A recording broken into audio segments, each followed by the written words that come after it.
안녕하십니까? 이 테이프는 2009학년도 3월 고2 전국연합학력평가 언어영역 듣기평가 안내 녹음 테이프입니다.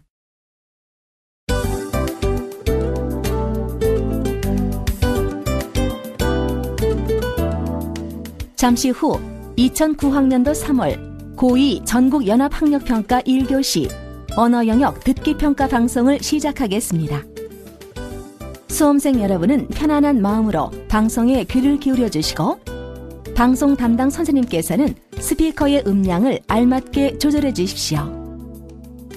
수험생 여러분은 답안을 작성하기 전에 반드시 답안지 왼쪽 해당란에 성명과 수험 번호를 정확하게 기입하고 표기하였는지 확인하시기 바랍니다. 듣기 평가 문제는 1번부터 5번까지입니다. 방송을 잘 듣고 문제지에 있는 5개의 답지 중에서 맞는 답 하나만 골라 답안지의 해당란에 바르게 표기하십시오.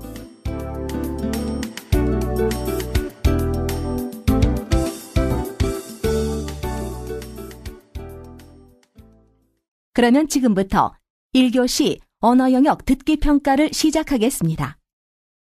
1번부터 5번까지는 듣고 답하는 문제입니다.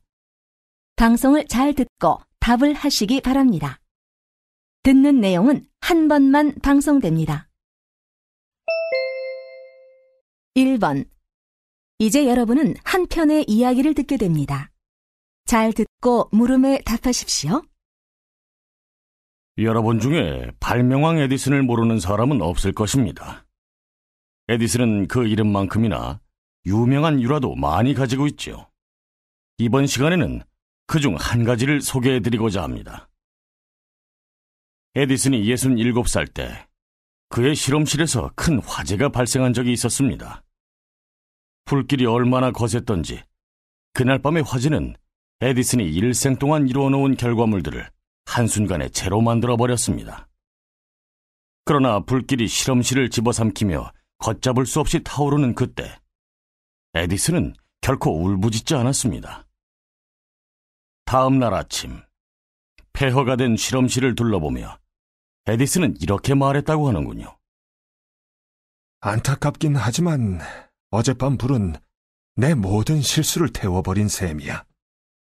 하나님, 제가 다시 시작할 수 있게 해주셔서 정말 감사합니다. 당시 에디슨이 화재로 입은 피해액은 무려 200만 달러가 넘었다고 합니다. 하지만 이렇게 엄청난 재난을 겪은 지 3주 후 에디슨은 세계 최초의 축음기를 세상에 내놓았습니다. 좌절하지 않는 사람에게는 어떤 재난도 두려울 것이 없습니다. 에디슨도 자신의 재난을 두려워하지 않았기 때문에 발명왕이라는 위대한 업적을 이룰 수 있었던 것이 아닐까요?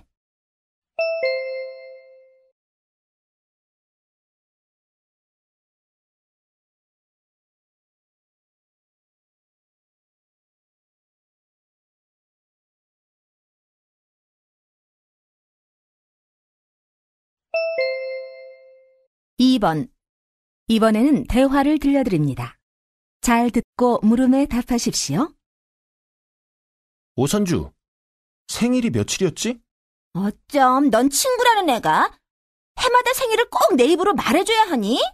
10월 29일. 작년엔 수요일이었으니 올해는 목요일이야. 뭐? 달력을 보지 않고 어떻게 요일까지 알 수가 있어? 얘는 1년 365일을 7로 나누면 1이 남는다는 거 몰라? 그게 무슨 말이야? 7로 나눠? 1이 남는다고? 그게 요일이나 날짜와 무슨 상관이지? 그건 말이야. 일주일이 7일이라는 걸 생각해봐. 1년 365일을 7로 나누면 52주 하고도 하루가 남잖아. 그래서? 뭐가 그래서야. 생각 좀 하셔. 이 말은 어떤 날짜의 요일이 1년 후에는 하루씩 달라진다는 것을 의미하는 말이라고. 그러니까 작년 내 생일 10월 29일은 수요일이었는데 올해 내 생일은 목요일이 된다는 거지. 아하, 그렇구나. 요일 계산은 생각보다 간단한 일인걸. 그래도 주의해야 할 점이 있어. 뭔데? 사실 1년은 365일이 아니라 365일 하고도 6시간가량 남는다고 해. 그래서 4년에 한 번씩 윤년이라고 해서 2월이 28일이 아니라 29일까지 있잖아. 작년 2008년이 바로 윤년이었어. 이 정도는 알지? 이젠 얘가 아주 나를 바보 취급하네. 윤년인 해는 날짜가 366일이니까 7로 나누면 나머지가 2라서 요일이 하루가 아니라 이틀이 달라진다는 거 아니야. 이야, 제법인걸? 하나를 가르쳐줬더니 둘을 안 해? 그렇다면 이 문제 한번 맞춰봐. 올해 내 생일인 10월 29일은 목요일이야. 그렇다면 5년 뒤인 2014년 내 생일은 무슨 요일일까?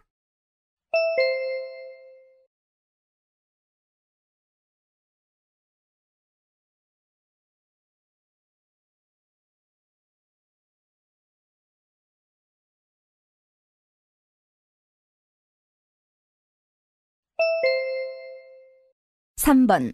이번에는 방송의 일부를 들려드립니다. 잘 듣고 물음에 답하십시오. 추운 겨울이 되면 남녀노소 모두에게 사랑받는 물건이 하나 있습니다. 네, 바로 주머니에 넣고 다니는 귀여운 손난로입니다. 최근 손난로는 그 종류가 더욱 다양해졌는데 오늘은 이 중 고체형 난로와 액체형 난로에 대해 알아보도록 하겠습니다. 고체형 난로는 고운 쇳가루를 이용한 난로입니다. 이 난로는 보통 공기가 통하는 종이주머니 형태로 되어 있는데 그 안에는 쇳가루 외에도 염화 나트륨 등이 섞여 있습니다. 주머니를 잡고 흔들면 그 속에 들어있는 고운 쇳가루가 공기 중의 산소와 반응해 산화작용을 일으키면서 열을 발생시킵니다. 이때 주머니 안에 같이 들어있는 염화 나트륨이 산화작용을 더욱 촉진시키는 역할을 하게 되죠.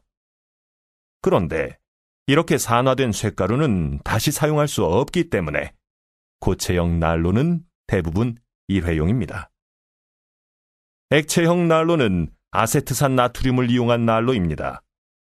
아세트산 나트륨은 무색의 결정을 가진 고체인데 열을 가하면 액체 상태로 바뀝니다. 하지만 이 용액에 자극이 가해지면 다시 고체로 굳어지면서 열을 방출하게 되죠. 액체형 손난로 안에 들어있는 작은 쇳조각은 바로 이런 자극을 주기 위한 것입니다. 완전 발열이 되어 고체로 변한 손난로는 어떻게 해야 할까요? 이때는 굳어진 손난로를 뜨거운 물에 넣어 보십시오. 그러면 굳었던 고체가 액체로 변하면서 손난로를 다시 사용할 수 있게 됩니다.